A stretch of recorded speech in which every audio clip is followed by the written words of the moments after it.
जय माता दी। आइए सुनते हैं दशा माता की 7वीं कथा।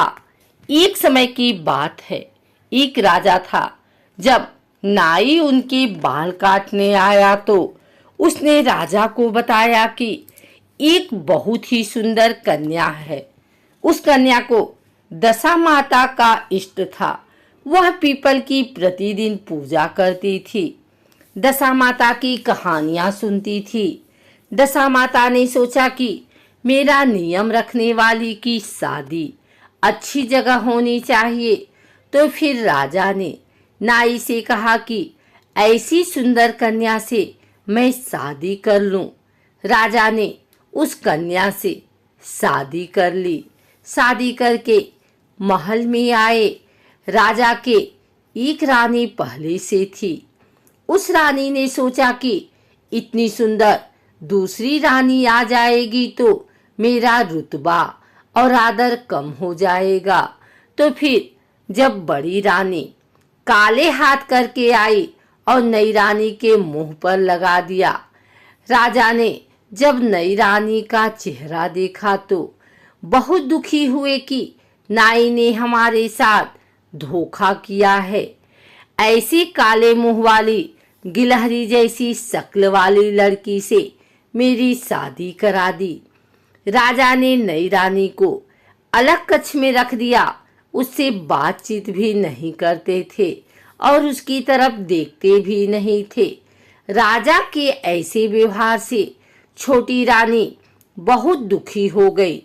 उसको समझ नहीं आ रहा था कि वो क्या करे, कैसे राजा को समझाए। फिर कुछ समय पश्चात उसने अपने पीहर खबर भेजी कि मेरे 4 रंग की पोशाक, वैसी ही चौपड़ और झूले की रस्सी भेजना। उसके लाल, हरी, केसरिया और गुलाबी चारों रंग की पोशाक, चौपड़ और झूले की डोरी आ गई।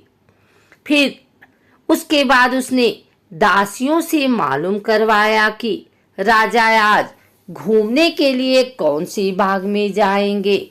उसको पता चला कि राजा आज गुलाब बाग में घूमने जाएंगे। उसने गुलाबी रंग की पोशाक पहन ली, 16 श्रृंगार किया और अच्छे अच्छे जेवर पहन लिए।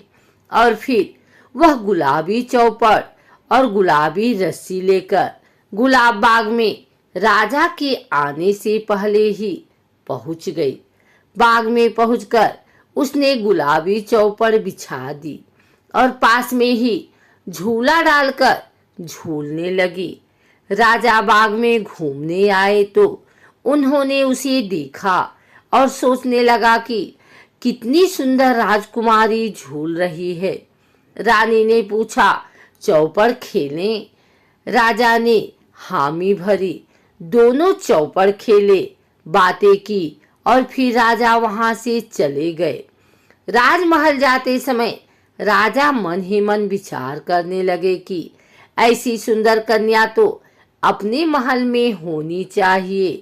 राजा के महल में आने से पहले ही छोटी रानी दासियों की मदद से राजमहल आ गई। अब दूसरे दिन रानी ने पता कराया कि राजा कौन से वाले बाग में जाएंगे। रानी को पता चला कि राजा हरियाली बाग में जाएंगे।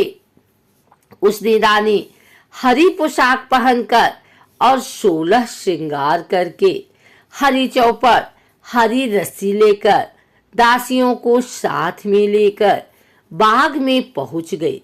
चौपड़ बिछाया, झूला लगवाया और झूलने लगी। राजा के आने पर दूसरे दिन भी वह पूछती है, चौपड़ खेलें? राजा कहते हैं, हाँ खेलते हैं।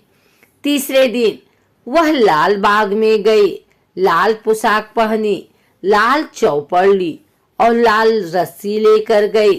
और फिर चौथे दिन केसरिया पोशाक पहनकर, केसरिया चौपड़ और रस्सी लेकर केसरिया बाग में गई। राजा उस पर बहुत ही मोहित हो गए, पर राजकुमारी को तो मालूम था तो शर्माती नहीं थी। अगली रात रानी ने चारों पोशाकें, रस्सी और चौपड़ सब रानी के कक्ष के बाहर बरामदे में रख दिए और उंगली के चीरा लगाकर हाय हाय करने लगी। राजा को तो पहले से ही नींद नहीं आ रही थी और वह हाय हाय कर रही थी, तो उन्हें तो बहुत ही गुस्सा आया और वो बोले कि आज इस काले मुंह वाली को तलवार से मार डालूं, इसका किस्सा ही खत्म कर देता हूँ।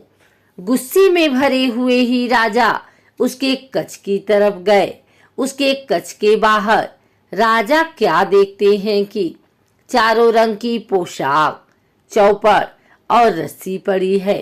राजा को यह सब वहां देखकर सोचने लगे कि यह सब तो उस राजकुमारी की हैं। वो सोचने लगे कि ये सब यहाँ कैसे आ गए। जब राजा कक्ष के भीतर पहुंचे तो उन्हें रानी को देखकर बहुत आश्चर्य होता है। राजा रानी से कहते हैं कि आप यहाँ? रानी कहती है हाँ। फिर राजा कहते हैं कि रानी आपने हमें धोखा दिया। रानी कहती हैं मैंने आपको धोखा नहीं दिया, आपने मुझे धोखा दिया। राजा कहते हैं कि तुम्हारे चेहरे पर तो गिलहरी की तरह काली लकीरें थी। रानी कहती है कि वो तो आपकी बड़ी रानी ने मुझे प्यार करते समय लगा दी थी। उसको लगा होगा कि मेरे आने से आप उसको कमानित कर देंगे। छोटी रानी फिर बोली कि मेरे तो दशा माता का इष्ट है, जो दशा माता ने मेरी लाज रखी, वरना मुझे तो मरना पड़ता।